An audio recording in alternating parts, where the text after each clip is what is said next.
A soft rain fell outside, painting the window with tiny droplets. Inside, a father and son sat in their modest home. The son, a young man full of ambition, was scrolling through his phone, frowning. "Dad," he said, breaking the silence, "why is life so unfair? I work so hard, but it feels like I'm always running in circles. I want to be happy, but I don't know how." The father looked at him with calm eyes and a gentle smile. "Come with me," he said. Curious but hesitant, the son followed. They walked outside, where the rain had just stopped. The father handed him a small empty jar, a bag of rocks, a bag of pebbles, and a bag of sand. "Fill this jar," the father said. "But there's a rule. Once something goes in, you can't take it out." The son shrugged. It seemed simple enough. He poured the sand into the jar first, then added the pebbles. When he tried to fit the rocks, they didn't fit. "I can't do it," he said, frustrated. The father chuckled. "Try again, but this time, think about the order."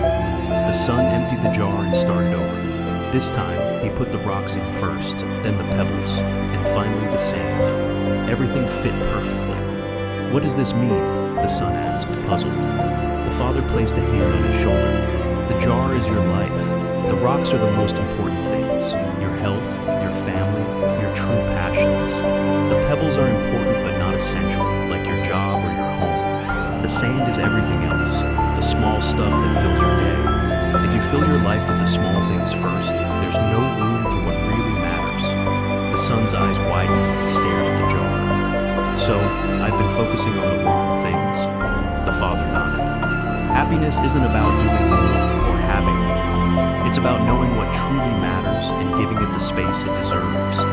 The son fell silent, thinking deeply. He realized he had spent so much time chasing things that didn't truly matter, neglecting his health, his family, and even his dreams. Days passed, and the son began making small changes. He spent more time with his parents, started taking care of his health, and pursued a long-forgotten passion for painting. Slowly, he felt lighter, happier.